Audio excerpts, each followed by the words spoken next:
Welcome to this session on emotional intelligence, your path to wholehearted living. Picture yourself on an airplane, where a slight change in direction can mean the difference between reaching your destination or veering off course. Our emotional lives work much the same way. Small shifts in how we understand and manage our feelings can dramatically alter the course of our relationships, careers, and personal growth. So, what is emotional intelligence? It is the ability to recognize, understand, and manage our emotions and influence those of others. It's about becoming emotionally agile. It's the capacity to adapt, respond, and shift our emotional responses in a way that serves us and enhances our relationships. EQ doesn't just help us cope with life challenges. It doesn't just help us hold on. It enables us to grow through our challenges, to strengthen our personal mastery because we see the hiccups, the challenges, and we grow from it. It builds our resilience because we learn what worked, what didn't, and it creates lasting impact in all areas of our life. There's a proverb that says, getting wisdom is the wisest thing you can do. Now, EQ is a form of wisdom that helps us navigate life with understanding and discernment. So here's why EQ is so crucial on your journey. First up, for success, EQ is an essential tool for thriving in both personal and professional settings. It's not just about IQ or technical skills. Emotional intelligence helps us navigate the complexities of human interaction, manage our responses under pressure, and foster environments where creativity, collaboration, and innovation can flourish. EQ empowers us to lead, influence, and connect in ways that elevate our success in all spheres. Secondly, for your journey, it's beneficial for your health. Emotions are more than just feelings. They are a direct impact on our mental and physical health. When we struggle to manage our emotions, stress builds up, leading to burnout, with our burnout culture so rife, anxiety, and even physical health problems. We all know this. EQ provides the tools to reduce stress by helping us reframe our situations, stay calm in difficult circumstances, and practice self-regulation. Yes, not only for kids. By understanding and managing our emotional triggers, we can protect our well-being, increase our resilience, and thrive in the face of life's challenges. Thirdly, it's beneficial for our relationships. At the heart of every meaningful relationship is communication, empathy, and understanding. EQ improves these foundational elements, making us better listeners, more attuned to others' needs, and capable of creating deep connections. Fulfilling, right? Whether it's in the workplace, with your friends, or with family, EQ empowers us to build trust, resolve conflict, and foster authentic bonds that last. And fourthly, it's beneficial for social awareness. In our increasingly interconnected world, understanding social dynamics is key to navigating social interactions effectively. Because EQ helps us read social cues, recognize the emotions of others, and respond in ways that foster collaboration and trust. It enables us to step into others' shoes, offering support and compassion, and creating a sense of community, much of what we have lost in our modern world. As we develop our social awareness, we build bridges across differences and create environments where mutual respect and understanding can thrive. Ultimately, developing your EQ is about more than just understanding your feelings. It's about harnessing that understanding to live a fuller, more connected, and empowered life. Because you can utilize what you have inside. This journey to greater emotional intelligence is an ongoing process, one that leads to a deeper connection within yourself, with others, and the world around you. May it be so. So reflect. How would you explain EQ in your own words to someone? And how can understanding your emotions improve your relationships? Make it practical. Let's move on. Your path to emotional intelligence has 3 key steps. The first one is understanding your emotional compass. Okay? What will guide you in understanding what you're feeling? Then secondly, how to map your emotional territory to understand what it is that I'm feeling. And then learning to navigate all conditions that you're going to find yourself in, because that is what EQ helps us with. Makes us wise to be able to do that, right? Okay, so step 1, understanding your emotional compass. What guides us? So think of emotional intelligence as your internal navigation system. Just like a pilot needs instruments to fly safely, you need tools to navigate your emotional world. Here's what makes up your emotional navigation system. One well-known model, created by Daniel Goleman, divides emotional intelligence into two main parts. The first one is personal competence, like you can see on this image, and then social competence. Learning and mastering both of these areas can give us a holistic way, a form, and help us succeed in our personal and professional lives. So the personal competence part includes two important things. Firstly, self-awareness. Think of self-awareness as your inner compass, guiding you towards true north. It allows you to recognize your emotions as they arise, giving you the clarity to understand how they influence your thoughts, actions, and decisions. True self-awareness goes beyond just noticing how you feel in the moment, like I'm angry at the taxi driver. It is about understanding the deeper layers of why you feel that way. What about the taxi driver driving in front of me made me angry? Deeper layers of why you feel that way. And then how those emotions shape your responses. How do I then want to respond to the taxi driver? Or do I want to respond from who I am and not what the situation makes you to be? Your choice. It's also about developing a strong sense of self-confidence, because the more we understand of ourselves, the more confident we are to display it, okay, or to exhibit it, or to use it. So knowing not only what you excel at, but also recognizing the areas for growth, the things that you're not so good at, you can still be confident, because you can say, you know what, I'm not as good in this, but I'm going to try, because I can see this and that, but let me try this one. You're still confident regardless of a situation you're unfamiliar with. So the unfamiliarity doesn't make us insecure. Okay, does that make sense? So we're still secure in who we are and confident because we have cognizance, understanding of things that we are capable of and of our value. So let's try this unfamiliar thing. It's okay. Okay, that is a mastery, the personal mastery. Okay, so this clarity empowers you to act with purpose. Okay, and make intentional choices. So if you understand these things about yourself, you can understand how to live according to your purpose, who you are meant to be. Yeah. It helps you to make intentional choices, not being pushed as to what others do or what the situation makes you do. And align your actions with your core values, okay, where you're heading to, ultimately helping you move forward with greater wisdom and emotional agility. I love this psalm that says, "Search me, O God, and know my heart. Test me and know my anxious thoughts." Self-awareness starts with inviting God to help us understand ourselves better, including our emotions and intentions.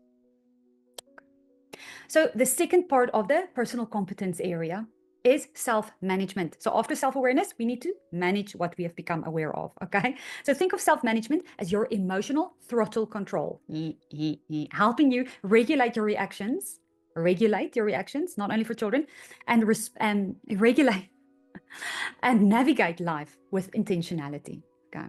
Because you understand, now you can manage. It's the ability to manage your emotions in real time, responding thoughtfully rather than impulsively. Okay, responding from who you are, who you're wanting to be, what you think the situation needs, what you want to be for relationships, not just everywhere, impulsively. It's about taking responsibility for how you act, owning it, even in challenging situations, and adapting what needs to be with resilience when life doesn't go as planned. Okay. You know how to curb and help yourself. Self-management provides the emotional steadiness needed to stay grounded, avoiding the overwhelm that can lead to destructive reactions. And when we practice self-management, we create a buffer between our emotions and our actions. Isn't that nice? When you practice self-management, we create a buffer between our emotions and actions, allowing us to choose to respond.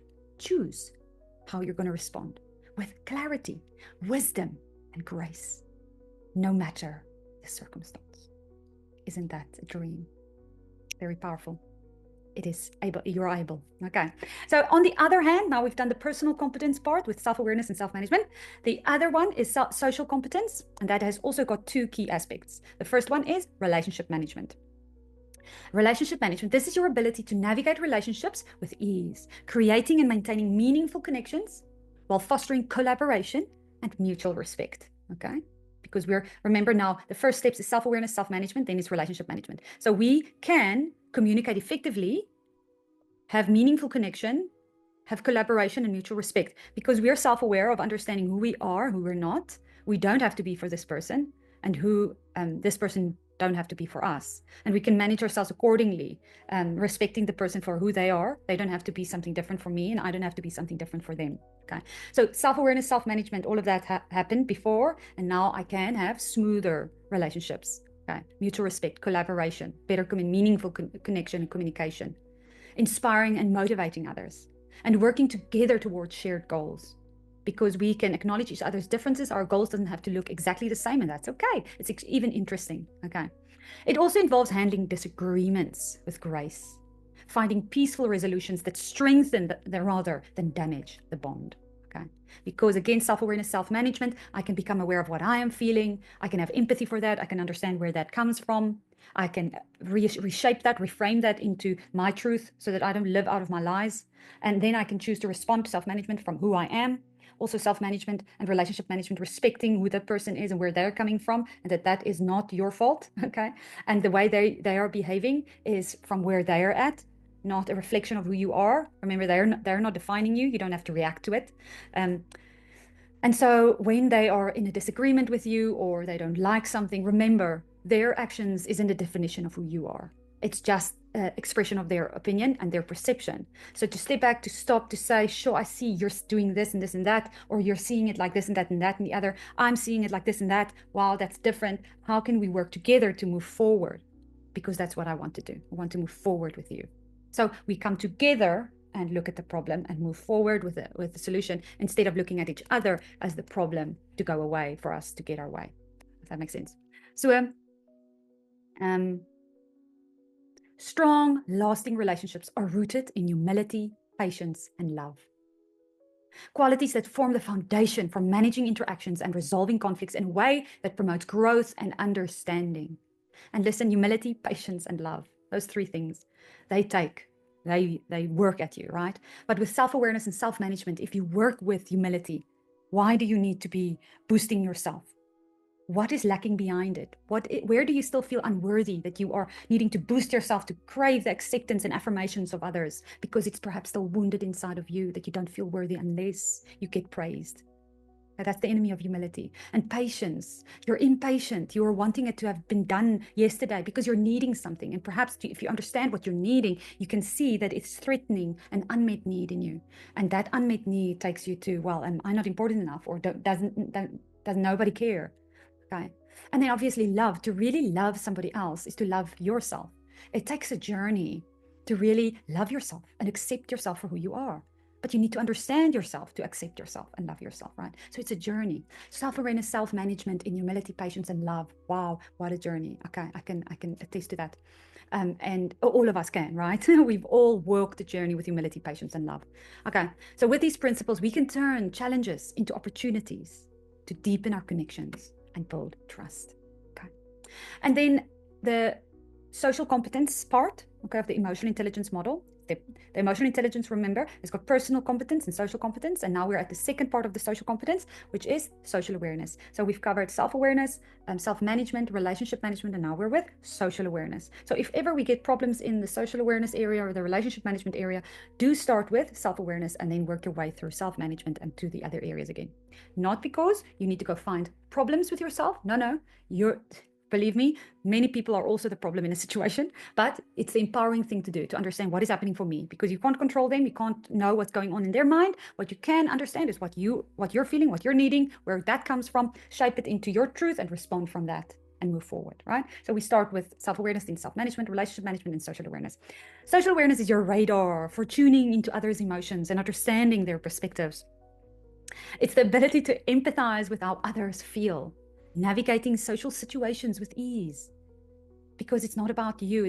There isn't pressure for you to be something for someone or for yourself, because you understand everyone is having their own narratives at that point in time. Okay, we're all trying to figure out and manage our own narratives in our head. Okay, so it's the ability to empathize with how others feel, navigate social situations with ease, and recognize the dynamics of power and influence within groups. So not to give your power away when somebody else comes with a manipulating stance or or when you feel so uncomfortable that you're easily manipulated because you want to avoid something uncomfortable or want to please others to feel accepted or bonding or belonging, right? Yeah, so with power plays in groups, social awareness helps with, because you can see what's happening and you understand that those people are doing it for their own woundedness, their own wanting their way, wanting their voice to be the loudest, or other people being stubborn, they don't want to, because they also feel that nobody cares, I need to push my own opinion, yeah, because otherwise people are going to walk over me.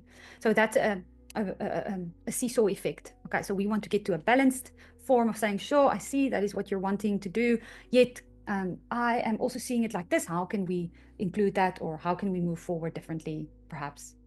So it's about seeing beyond surface interactions and attuning to the deeper needs and emotions that actually guides behavior in people.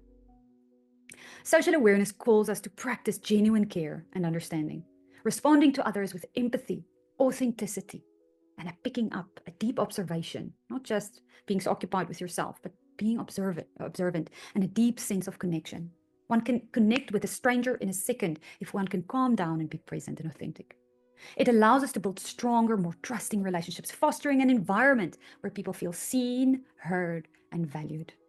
Okay. Emotional intelligence isn't just about knowing feelings. It's about changing how we act based on that knowledge. Okay, many people tell me, yeah, I know these things. I know emotional intelligence. But then one doesn't see it happening because why? It's uncomfortable to journey with what these 4 steps asks of us, all right? To understand, why do I behave in this way? Because I feel that. What about the situation makes me feel that way? Where does that come from? So that's uncomfortable, but it's empowering. Okay.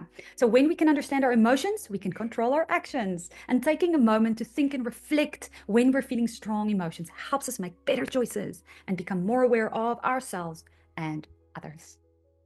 Managing emotions with wisdom allows us to respond thoughtfully rather than reacting impulsively. The first step was understanding our compass, our emotional compass. EQ helps us, our path to EQ. We need to figure out our compass, which is the EQ framework. And now the second step is to map our emotional territory. That is, now we're going to delve into self-awareness and self-management. Just as a pilot needs to understand weather patterns to navigate with the EQ model safely, we need to understand our emotional patterns to navigate our lives with clarity and intention. Emotions are powerful, eh? They shape how we experience life. They influence our decision-making, whether we like it or not. It's happening. So let us become aware of it, because otherwise we're just unaware, being dictated by our emotions. And emotions impact our relationships. As Maya Angelou said, people may forget what you said, but people will never forget how you made them feel. That's true, eh? Emotions are not just abstract experiences. They are deeply rooted in our biology.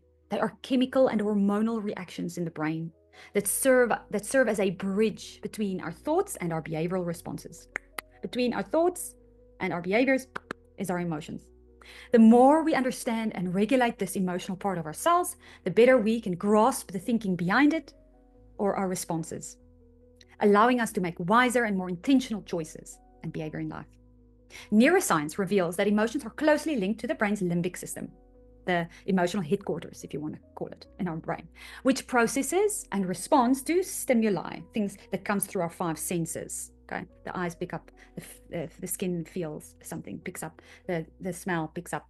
So often, and the hearing picks up. So often, before our conscious mind can even evaluate what's going on, there's our amygdala wanting to respond to a threat. So this means that our emotions often influence our thinking before we even are aware of what is really happening for us.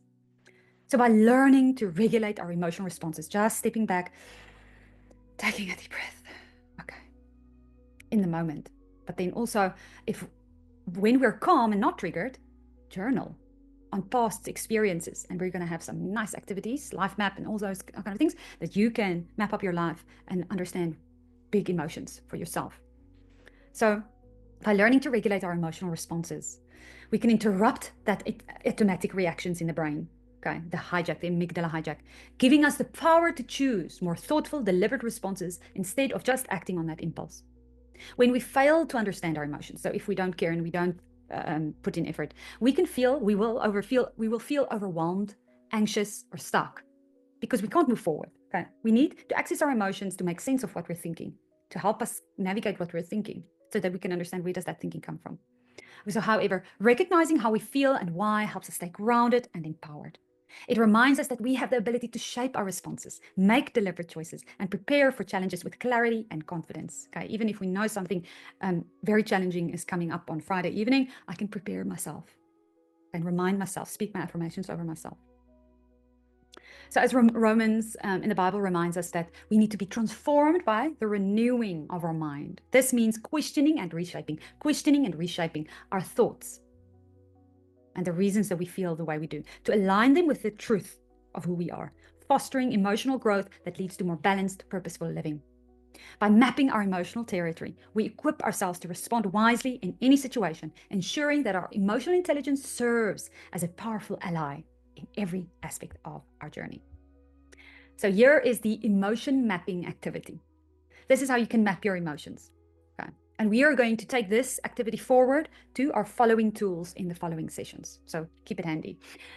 The first thing to do is to identify what emotions you feel using the feelings wheel. We will check out that now. Then secondly, we want to reflect on what triggered that emotion. Think about what happened, what you saw that made you feel that way, and ask, what about that makes me feel this? And then thirdly, to recognize what you need or needed, or what you're missing that's making you feel this way. And we'll use a tool, needs inventory, to help you. And then fourthly, observe how you now react. It gives you an insight into your coping mechanisms. And then consider healthier responses. And this will also come with later sessions. We'll have tools to help you consider healthier responses from your truth. Okay. But your affirmations can also assist already with that to help you understand how to respond healthier. Okay. So identify, reflect, recognize, observe, and consider. So let's start with identify what emotions you feel, and we're going to use the emotions wheel. There are many on the internet. I like this one. It's colorful. It's pretty. The first step to closely examine our emotions is to understand, what am I actually feeling? Go plot it, go search it. And there's a variety of intensities and complexities. Because understanding these emotions in this way helps simplify complex emotions. Helps you simplify, oh, it's not as overwhelming. I'm feeling angry because the taxi driver drove in front of me. And it's actually because I feel a righteous thing, or I feel that I don't matter, or I feel dismissed, or rejected. And that takes me to, where does that come from? Okay, we'll get there. And then, because it helps us identify personal patterns also. Okay, that's important. So when we start map our emotions and how we feel often in situations, we start seeing patterns, like weather patterns. Emotions can combine and intensify. And understanding these patterns helps you predict and prepare for emotional storms in your life, okay? So you can be wise with yourself and help yourself, okay, in situations. And you can know how intense something is, then you know how intense you need to perhaps remove yourself from a situation as to not react there, okay? And then thirdly, understanding your emotions like this helps build trust and openness in relationships. Why? Because you can share what you are actually feeling in conversation, and that deepens and brings about vulnerability, and it makes people trust and connects with you and makes them open up, and the relationship can deepen. And then fourthly, why it's important to understand our feelings is to empower ourselves to manage them effectively. You cannot manage with what you're not aware of, okay? The second step in the emotion mapping activity. First one was to identify what am I actually feeling. Then secondly is to reflect on that triggered emotion, to reflect on what I'm actually feeling. Understand what triggered the emotion in the moment. Think about what happened or what you saw that led you to this feeling. Think about it. Visualize the experience like a slow motion movie. Visualize the moment when the emotion arose and allow yourself to explore why that emotion emerged in that situation. Ask yourself, what about this situation made me feel X or this way? It's a visualize activity. So here's an example of somebody that is nervous before a social event, okay? So they can identify, okay, I'm nervous and a little anxious. And now with this step, they can reflect on what about this social event is making me nervous or anxious. This nervousness may stem from, so for example, they can start thinking nervousness may stem from anticipating the event and then confirming the fear upon arrival, seeing unfamiliar faces or even familiar ones, but feeling pressure to engage. And perhaps you're expected to share something, yet you don't know what to say because you've had an exhausting or difficult day and don't feel like discussing anything beyond what you're currently experiencing. And recognizing these triggers help you understand your emotions with greater clarity, and you can have empathy with the fact that you feel nervous because you don't want to put yourself out there. now. Okay. Then our third step, so we're taking it small steps at a time. Don't jump the gun now. Slowly, one step at a time. Now that we've identified, we've reflected on why we feel that way. Now we want to recognize the need, the unmet needs beyond it. It's like echoes of the past. Okay, it helps us understand where does this come from. So understand what might have preceded the triggered emotion. This means identifying what we need or what we're lacking that's causing us to feel in this way. More often than not, the trigger and the unmet need stem from childhood or past negative experiences. What went unmet then is still going unmet now in similar situations today. So if you see a situation and it makes your brain, your amygdala, think of a previous negative experience, guess what? It's going to fear that unmet need again. Okay, for example, let me show you by example. Feeling nervous before the social event might stem from a fear of judgment or the pressure to perform perfectly in order to get what? Others' approval, and that to feel good enough. Here, the unmet need possibly are the fear of loss of security. So unmet need of security, no trust, no security, no approval. And as childhood, didn't get the approval, the trust, or the security that you needed to feel worthy, good enough, or safe. As that was what happened somewhere in the past, especially childhood. Therefore, identifying and naming these feelings makes them easier to manage and understand what need went unmet. And it allows us to extend compassion to ourselves rather than being overly critical. Oh, just get over it now. Okay. Don't talk to yourself like you would tenderly to a friend. Okay? And then fourthly, in our emotional mapping activity, we've identified, we've reflected, we've recognized the unmet need. Now we want to observe, how do we actually react? What would you do or how you act after feeling this way? This person feeling nervous, let's go with the same example, before social events may act in ways that reflect their underlying insecurity or need for approval. And here are some possible reactive behaviors, and they might include, I'm not going to read all of it. It is in your session notes. So if you're interested, go read through them, scan through them. So like, for instance, the person now responds with overthinking or over-preparing. They may spend excessive time worrying about how they will be perceived. So planning everything they're going to say or do, often to the point of exhaustion or frustration. And this might stem from a desire to appear flawless or in control so that they can be accepted and feel worthy, okay?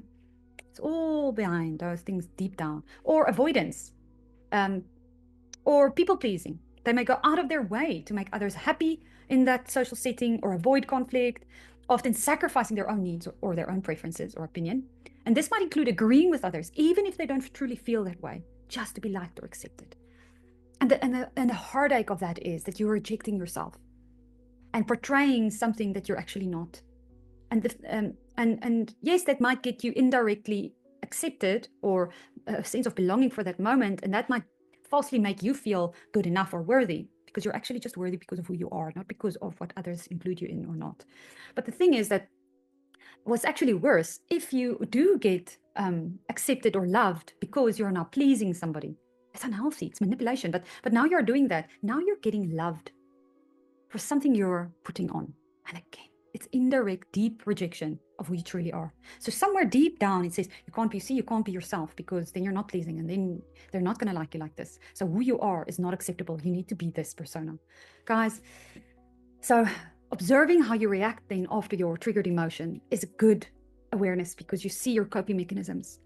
So go and read in the notes. There's many more: overcompensating, fidgeting, nervous habits, seeking validation in all you do and say, or overly self-conscious, being, these behaviors stem from a fear of judgment or a lack of confidence in themselves. Building emotional intelligence, particularly the areas of self-awareness and self-compassion, will help this person manage their reactions and develop more authentic interactions from who they are, without feeling the constant need for approval or perfection. Okay.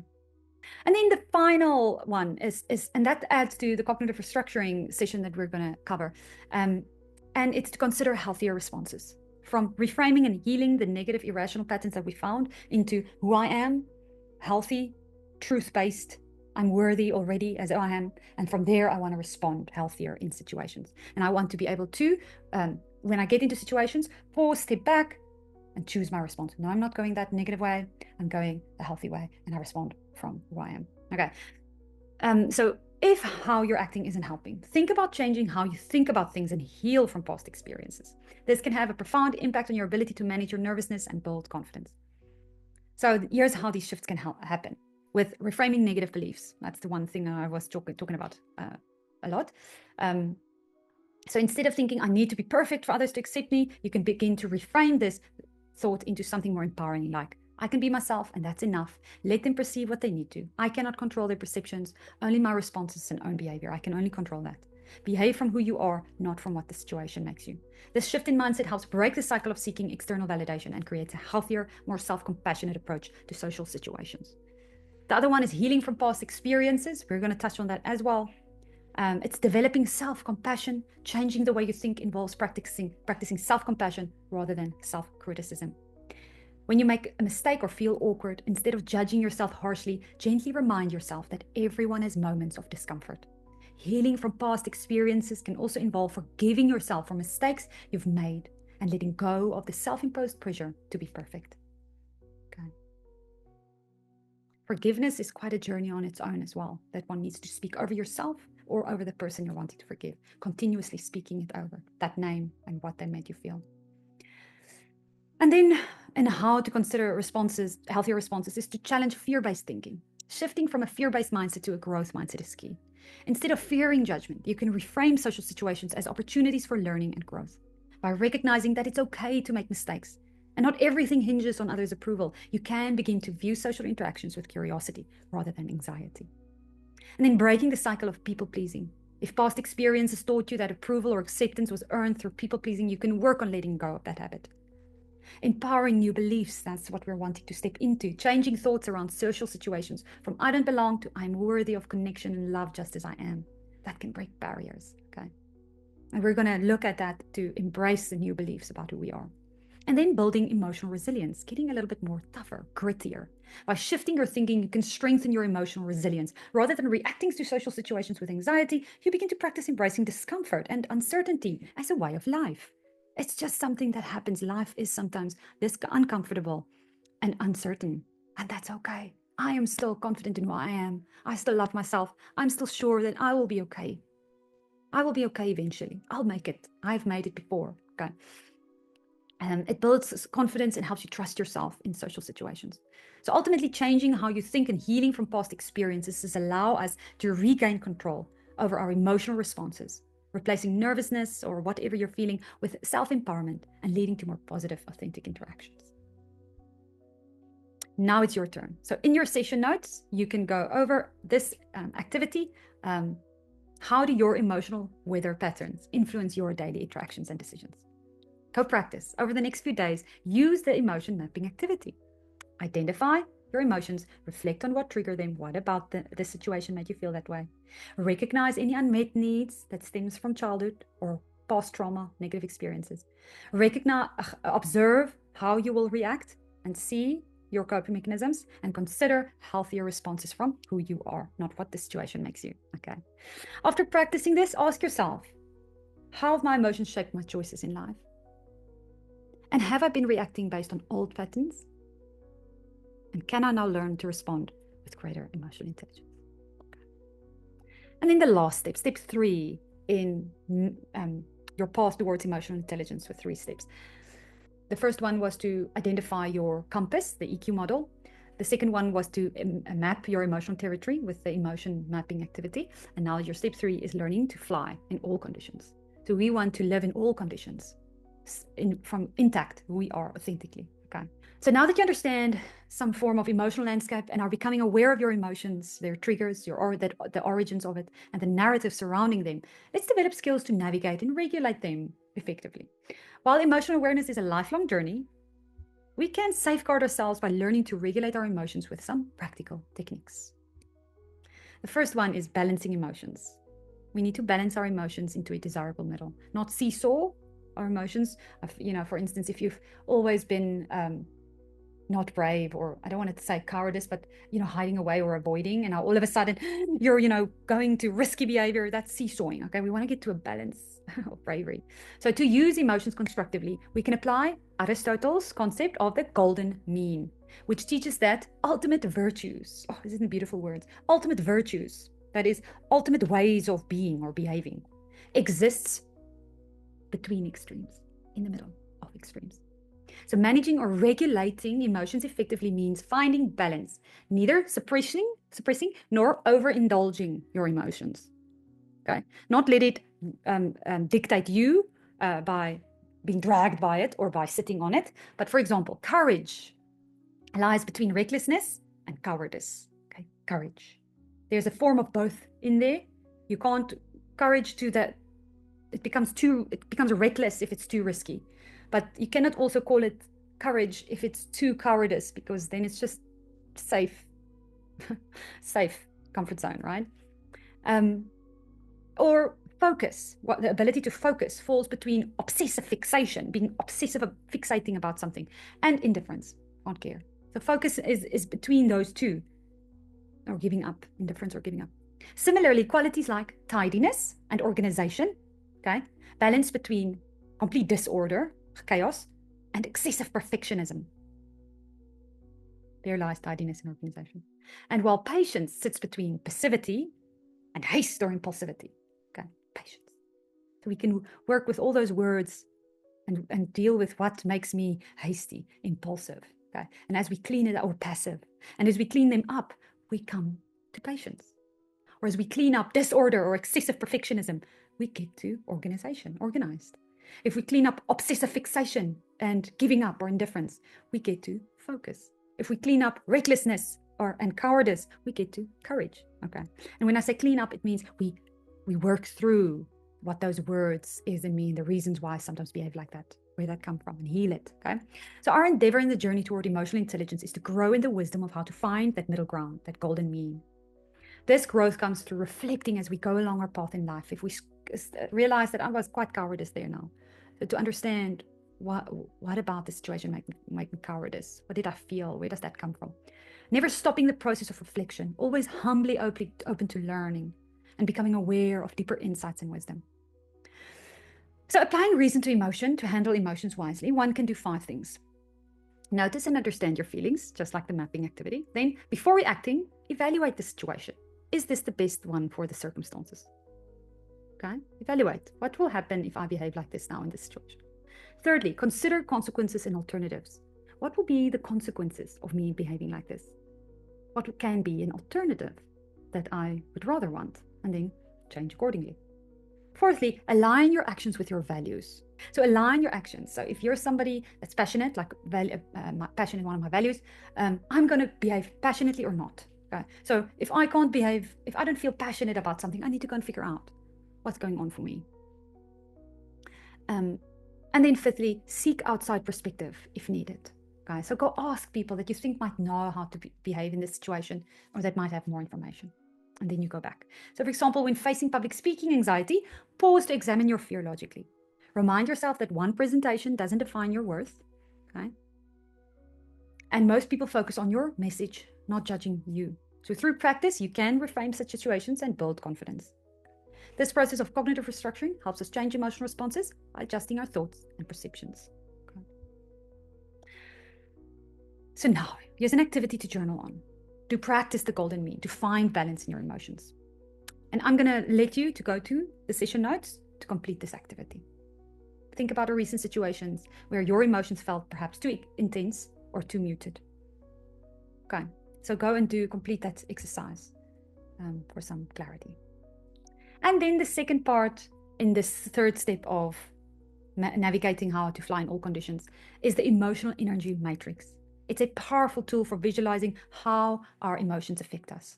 Okay? We live in this burnout culture, so we need to understand our emotional energy. Okay? Emotions are energy. It helps us, if we feel emotionally alive, our energy is high, and vice versa. If we feel down, our energy is down. Okay, so emotions and energy go hand in hand. This is a nice matrix to plot yourself. This matrix illustrates the balance between feeling good and feeling bad, high and low, and how these emotions influence our overall performance. This matrix is not just a snapshot of where we are at any given moment, but it can also serve as a practical assessment tool that we can use at different points in our lives. It can also help you with a phase that you're in, whether over the course of a year, month, a week, or you can even use it daily to check, where am I at now and where should I be? Where are you finding yourself often? And how can I help myself not to get there often? Some boundaries I have to have, some conversations I have to have. Okay. So by regularly checking in with this matrix, we can become more attuned to our emotional state and recognize when we are edging toward negative extremes like burnout, overwhelm, anxiety. It acts as an early warning system, helps us to see, prompting us to rev up our self-management and emotional regulation skills before we spiral downward into our caves. So taking care of ourselves in this way is essential for maintaining balance, and the matrix helps us assess where we stand, ensuring that we can make proactive adjustments to avoid falling off the cliff into more serious emotional distress, okay, or getting stuck in burnout or anxiety. So let me explain what's going on there, okay? So on the one side of the matrix is the energy, low and high, and the energy of negative or positive on the bottom axis. Okay. So high positive energy is the performance zone. It's a green one. This is your optimal cruising altitude. It makes us usually more productive. It's energetic. We're excited. We can't stay in this state for long, however. And it's important to recognize when we need to take a break. It feels engaged, focused, energized. And it's best for important presentations, creative work, challenging tasks. But the warning signs are risks of overextension, of maintaining there too long. And what you can do to manage it is to schedule breaks in between, celebrate your wins, and go and enjoy and go and have that nice experience with somebody. And stay hydrated, of course, always. Okay, and then the next one to explain is low positive energy. The blue one is the recovery zone. That's where you need to go to every time to recover. From all the other three, you go to this one to recover. Low positive energy, just slow movements, respectful movements, smaller chunks of tasks. It's your performance zone is where you want to tackle. Yes, I could do this. I'm going to tackle big chunks now. When you recover, small bite-sized pieces, slow movements, respecting breathing. This is your necessary rest stops. Staying positive allows for quick recovery. I'm taking a break, I'm loving myself, I'm caring for myself, I'm doing my stops, I'm taking my bath, I'm taking my walk, I'm enjoying a beautiful sunset, I'm reading my book that uplifts me, I'm having good conversation with a loved one. It's dipping into, but when we start dipping into more negative feelings, then it leads to burnout. So we mustn't stay here long either, okay? We cannot live our life here. Many people are trying to live their life in the recovery zone, okay? But it's actually because they're fearful of anything else because they've burned themselves, right? So they're actually avoiding or not dealing with why they got themselves into survival or burnout zone in the first place. They're not dealing with that, so they're coping by hiding away in the recovery zone. You would know people like that. Next one is high negative energy, red survival zone. Oh, we all know that one. This is the turbulent weather, okay? Everything is happening in 1 week. Okay, we all know that. Kids have their orals, their tests. You have your deadlines. Somebody's getting sick. And terrible more things. This is uncomfortable. It's feeling like constant survival mode. And the sad thing is many people live here. Or many people's work life lives here. Many people's home life lives here. And guys, it feels like anxiety, it's overwhelm, it's reactivity. And the warning signs here, because this is where you can fall into burnout. Irritability with everything, even the things that you loved. Difficulty concentrating. And physical tension. Oh, you feel it in your muscles, okay? Your immediate action should be deep breathing, getting moving, get that endorphins flowing, and change your environment. Just go sit in another room, go sit outside if it's a beautiful day, go home, sit in another office, go sit in your living room, go sit in your garden. Change your environment. And then your recovery after that is identify the stressors that got you in there. Set boundaries to help yourself and seek support, especially professional helpers, okay? But it can also be mom and dad looking after the kids so that you and hubby can go out, or hubby looking after the kids so that you can go and have solo time. It's also support seeking. Okay. Then final one, burnout zone, bad. Low and negative. Burnout zone, orange one. This is the danger zone, guys. It feels like exhaustion, demotivated, disconnected. Left life. The warning signs here is chronic fatigue can even lead to adrenaline fatigue, cynicism. I'm like, oh yeah, well, that's not going to work. Whatever, good luck. And decreased performance because they can't care anymore. What's the use anyway? Okay, it's very depressive. The emergency response here is to seek professional help, support, and reduce commitments. Two main things. Immediately, if you know somebody or yourself, this is where you're at. Professional support. Immediately reduce your commitments. Okay. And then how to help yourself, prevent yourself to get there, is eventually getting to regulating yourself. Regularly auditing, checking in with where you're at, with your energy, with your emotions, with your state of mind. Regulating that and getting into that rhythm of looking after where you're at. Maintaining your boundaries, setting up ways to help you to maintain your boundaries, and to prioritize rest, rest, rest, soul rest, body rest, mind rest. Okay, good. Another activity to journal on to applying the energy matrix. Go over to the session notes and please go through those questions, reflect on them, use your journal and write it out. Okay, enjoy. And here I will leave you with some daily practices to maintain yourself to be able to fly in all of these conditions, in every conditions of life, okay, with your emotional intelligence, is to daily check in, to start with a habit of knowing what you're feeling on a regular basis, okay? Like start with morning scans, write your energy, identify a dominant emotion, okay? Then afternoon, midday, write your energy, where you're at, see how the energy has shifted and how the emotion has shifted, and adjust your activities according to that. If you've planned something big, perhaps tone it down. Or perhaps go do something exciting that lifts you up if you know it's going to make a dip. And then your evening review. Note patterns. Are you starting to see patterns in your week? Some days like that. Or even in your month. And start planning your day accordingly tomorrow to know, okay, perhaps in the mornings I shouldn't try to do that. I should do it in the afternoon or vice versa. Okay, plan accordingly. Perhaps you should take earlier breaks, or not leave your break for only by lunchtime, but take shorter terms of breaking, etc. Okay. Then the second daily practice, breathing techniques. It's like your emotional oxygen mask. Okay. The one is box breathing. That's 4 counts in. Hold for 4. Out for 4. Hold it out for 4. And do it again. Okay. And then the other one is the energy breath. That's quick inhale. Long exhale for calming. Okay. That can be for quick tension release. And then the third thing, daily practice, is reflective journaling. Now, not everybody can daily journal, and that's okay. You don't have to, but it's a good practice, even if you do it weekly. But especially journal when you feel big emotions. But then otherwise, when you have quiet time and you read something, have your journal handy, read something, and then write out what stood out for you from what you just read. Okay. Go and purchase a nice journal that you love. And also be able to name your feelings. Name the feeling, say the intensity, and identify the triggers. And recognize patterns. Perhaps have weekly review of your emotional triggers. Recognize the patterns. Start seeing the belief, the irrational belief it's connecting to. And it will help you with healing and reframing. And also note victories and celebrations. And prompts can be, you can write this down to prompt you. Today's biggest emotional challenge was, I handled it by, and next time I could do this. Okay, that's a nice prompt. Remember that.